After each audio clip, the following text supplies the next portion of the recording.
Welcome to the podcast. Today is October 23rd on a beautiful fall day in South Texas.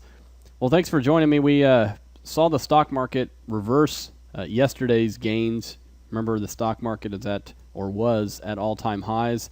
And, we're at this point right now where it looks like the market is supposed to go down. And I emphasize the word supposed to because, you look at this chart, it doesn't take a rocket scientist to figure out the pattern here.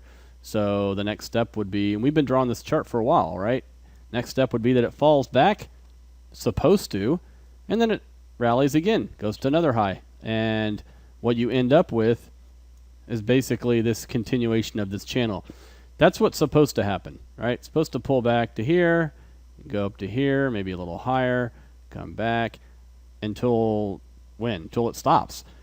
So this is the time where you see a lot of people flipping their position saying, okay, we bought after the government shutdown looked like it was going to end, and it's now time to sell. So some people that got very fortunate bought right here. They're saying, okay, we had a little reversal yesterday, and we're going to see some continuation, so we're going to sell. Now here's the deal.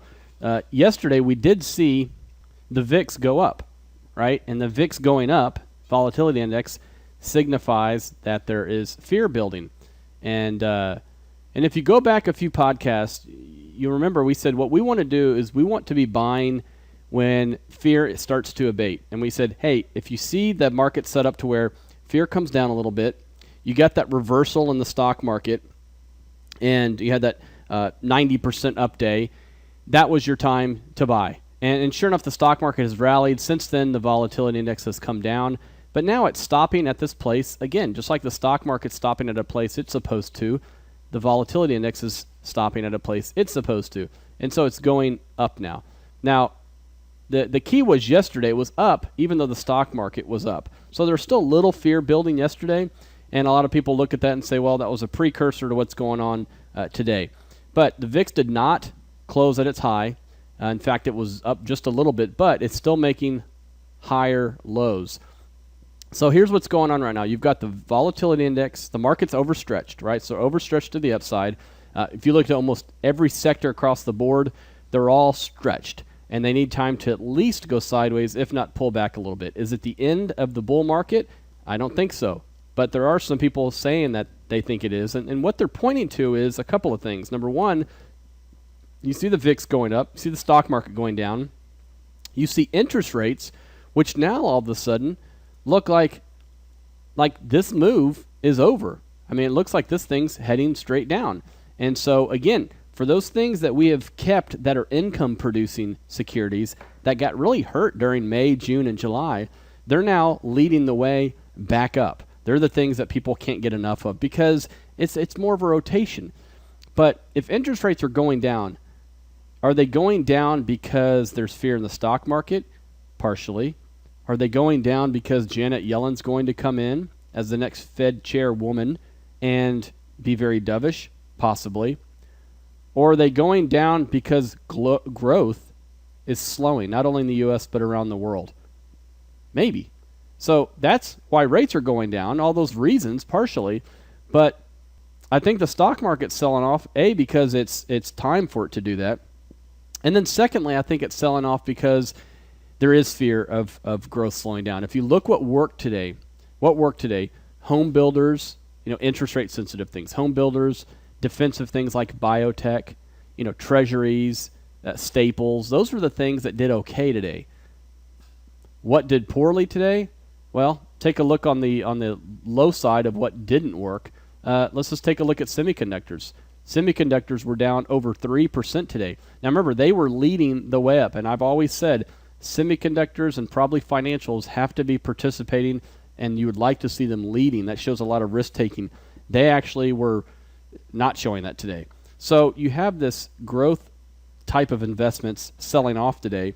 You have the staple and safe type of investments rallying. Now, it's only one day, not a big deal, but I did see some chatter around that I haven't seen in a while, and people that have hated gold liking gold all of a sudden. Now, we talked about in the podcast a few nights ago, we went in and had bought junior miners. We mentioned we had bought the gold miners down here as kind of this double bottom. We said it had the potential to run. This was for our aggressive strategy, and it's a trade. And it was down 3% today. But from the bottom here, it's made well over 10%. And I think it can still go higher. I think there's some people that are looking to buy this dip. And even if it goes up, the $45 range, which is only halfway back up from this drop, that's a tremendous gain from where we purchased it down in around $35. So that's been a nice trade for us, but it's a trade. But, when that's working, you're seeing other things like the S&P 500 not working. And so you're getting this reversal where people are starting to wonder if the growth is slowing so much that people are moving back into staples, back into bonds, those things. So we need to watch that because it's just now starting. But you did have the Dow Jones. Again, it didn't get up to its top like the S&P 500. And if I was a real bear, this is what I'd be looking at. We're making lower lows and lower highs now. So you could say, well, aren't we still in this channel? Well, we did break it. Remember, we broke it right here. It actually broke it, and it bounced off the 200-day moving average, but it hadn't done that in, well over a year. So are we seeing some weakening? And remember, let's focus on, look what's happening to these moving averages. They were going up, now they're moving sideways, now they could be going down a little bit. So is the market starting to just roll over? Markets will roll over. They don't just stop and go straight down. The rolling over process takes time. So if you think yesterday was the absolute top and it's just going to fall straight down from here, you're wrong. In fact, if you think if the market does sell off very, very quickly and very with a lot of velocity, then more than likely it's a correction. If it meanders and keeps moving sideways and you see less and less stocks participating, then you may have something that says, hey, this thing's rolling over. I have a strategy that we implement where we take ETFs, we look at some of the top sectors, we have a proprietary formula that basically ranks them, which ones are the strongest based on a number of different parameters. And right now that model is about 75% cash. We typically buy the top 4. So we have 3 parts of it out right now. And it's been out for a while. We had 2 parts out, and then we just took some profits in the healthcare area the other day. And so that is now out. So we've got a pretty hefty cash position on that, which is, again, a shorter term trading. Longer term things that we own, we have not changed that. We did take some shorter term profits. I put it on Twitter the other day. If you want to follow me on Twitter, it's twitter.com/Carl Eggers. And aerospace and defense, we took some profits. So we've been kind of, scalping some profits, building a little bit of cash, letting the market breathe a little bit here. But I wouldn't hesitate for a minute to go back into some of the stronger areas. And especially the things that are selling off look like profit taking, right? If we take a look at what happened with Netflix yesterday, Netflix, of course, gapped up. I think somebody got the rumor that Carl Icahn was selling a big portion of his stake in there. And so it sold off all day long and had about over 20% move intraday, just a huge move. But, that to me, that type of sell-off still looks like profit taking. The trend is still intact. I'm not saying to run out and buy Netflix. I'm just pointing that as an example. The things that were working, oil and gas exploration companies, semiconductors, insurance companies, financials, those were all the things that led the way down today. But it felt worse than it really was. I had a lot of green on my screen, but it felt worse. And internally, it wasn't that bad. Volume was actually lower today on the sell-off than it was yesterday when it was going up. But we're overbought. I mean, there's no question about it. We're overbought, and there's a lot of oscillators to look at. They're starting to show some negative divergences. Do I want to add a short position here? Probably not. I think that may be getting cute, but, it's very reasonable that this thing could keep trickling down. But look, I don't think we should expect the expected. We should expect the unexpected. And the unexpected would be that the stock market, as opposed to going back down here and doing what it's supposed to do, it does this and all of a sudden it takes off and keeps going up parabolically. That's what would catch people off guard. Everybody's locking in profits, as I've been doing, but I haven't abandoned longer term positions. I haven't been over trading, been keeping things very simple, and it's been paying off. But it's also because I have that balance of things that benefit on days like today. The things that benefit from falling rates are working right now, and that could be bonds. Now, somebody emailed me and said, hey, what's your take on bonds? They had actually been purchasing bonds the last few days or few weeks. And if you look at something like, let's just go to TLT, which is the treasuries, 20-year treasuries. This looks like a bottoming process, doesn't it? We had a cross right here of the 20-day crossing the 50-day moving average. We're probably going to get the 50-day, the 20-day here crossing above the 100. You'll eventually maybe get the 50 coming back up, and so you're going to get some positive things going on. But overall, this is where that crossed, and it's been pretty much making higher lows here. So again, what do we expect out of treasuries right now?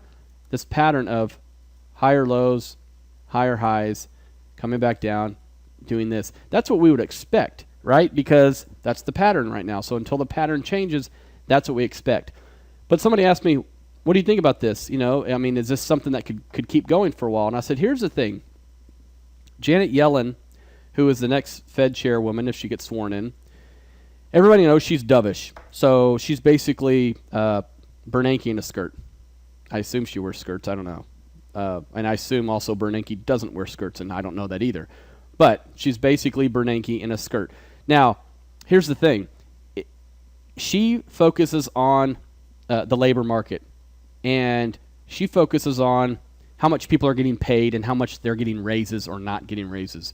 And if you don't see people getting a lot of raises, she's going to continue to keep doing what Ben Bernanke has done.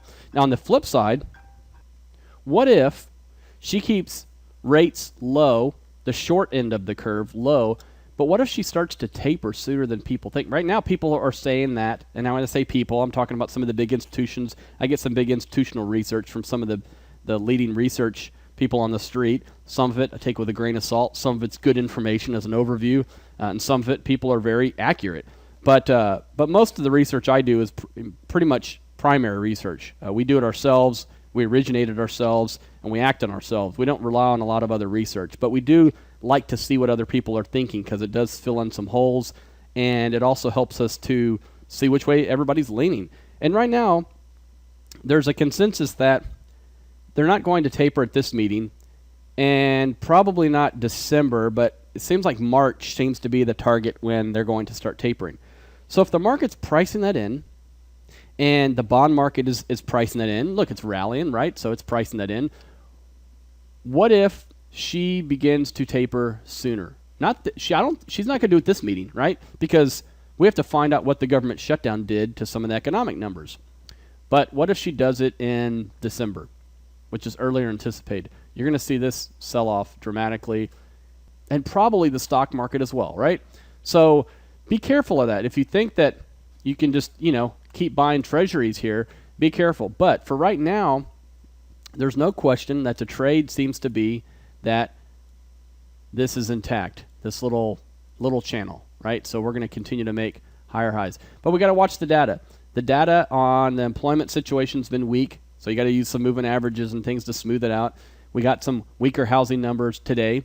We got really weak numbers out of Caterpillar, which is kind of a big industrial stock, kind of a global stock. We got some weaker data out of China last night. When you put all that together, are we starting to say, okay, well, this economy was already running at stall speed, overused term, and are we even going to get stall speed? Are we going to have a speed that's not even that? I don't know what's below stall speed, I guess crash speed.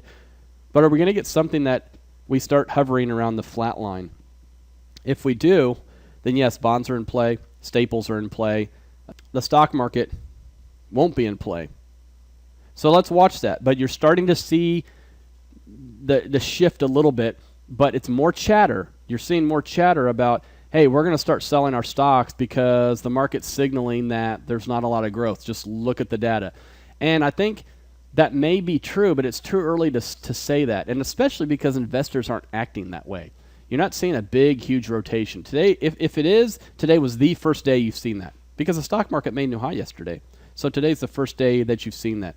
So that's what I'm seeing. Again, not making a bunch of moves, but look to take profits when they're there and things kind of go parabolic, and also look to take advantage of some stocks that have been beaten up, ones that you may have wanted, because there's still a lot of good companies out there doing some good things. And but overall, be flexible. I always talk about being flexible. If you have an opinion on something, for example, that the person that emailed me and said, hey, I've been buying all these interest-sensitive things and doing really well the last few days or the last couple weeks, whatever, be flexible to say to yourself, I may go sell that pretty soon because I think rates are going to start going back up. All right?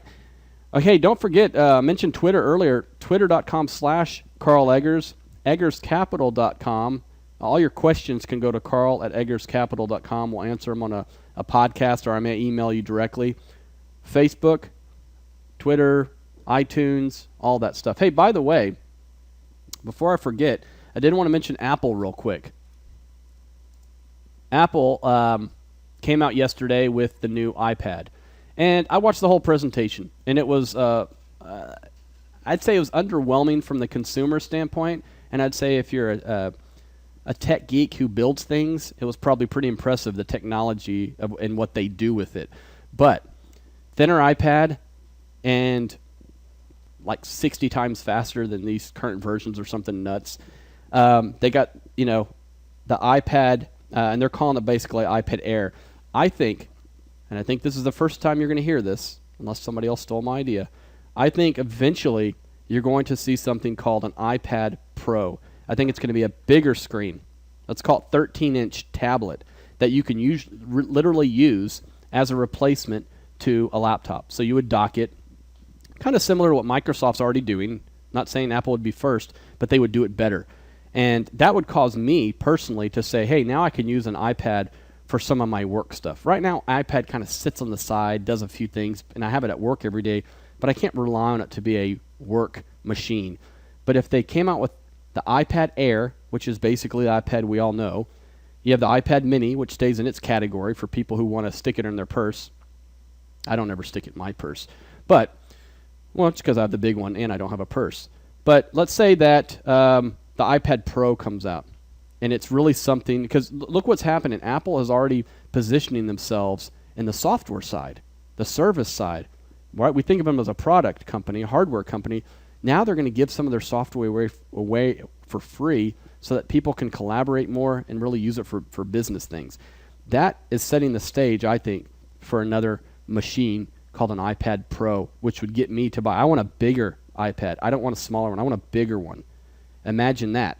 And obviously you've got the watch is going to be coming out. You're going to get a TV next year. So I'm still an Apple fan in what they're doing. Yes, there's some things they could be doing differently, but, we mentioned the stock way back several months ago in this time frame. We said this is starting to look like a bottom because it broke this downtrend. And then it was this move. So we said focus on the moving averages. And now the moving averages are supposed to going down. Then they went sideways. Now they're going up. And the stock is still cheap. Carl Icahn had a meeting with Tim Cook today saying, hey, you can do a massive share buyback. Very true, and they probably will. But we need to watch where this stock can go because we need to start looking at some retracement levels.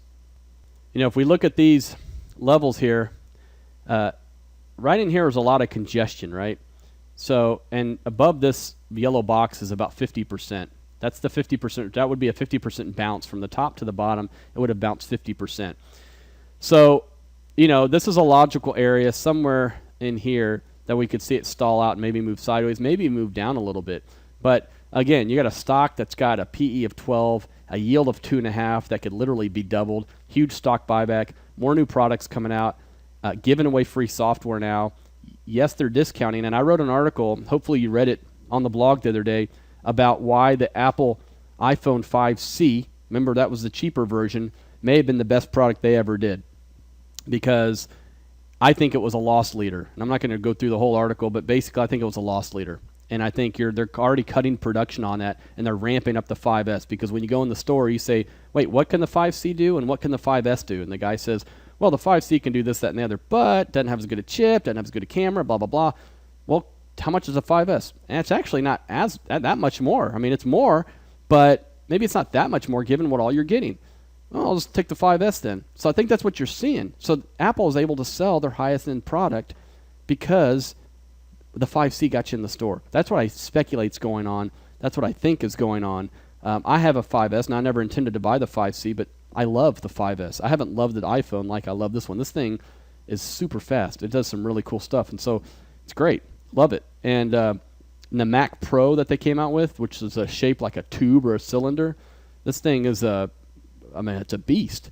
So I like what they're doing, and it's just, are they doing it as fast? No, they seem to still be in a reactive mode, and they didn't, you didn't come out of that meeting yesterday and say, boy, I have to get that new iPad Air.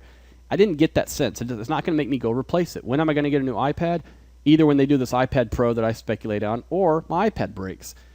When Steve Jobs was alive, you wanted to go get rid of your old thing to go get the new one. You don't get that right now. So they're still reactive, but having said that, you're not paying a big premium for this stock. You're still paying, it's still a cheap tech company.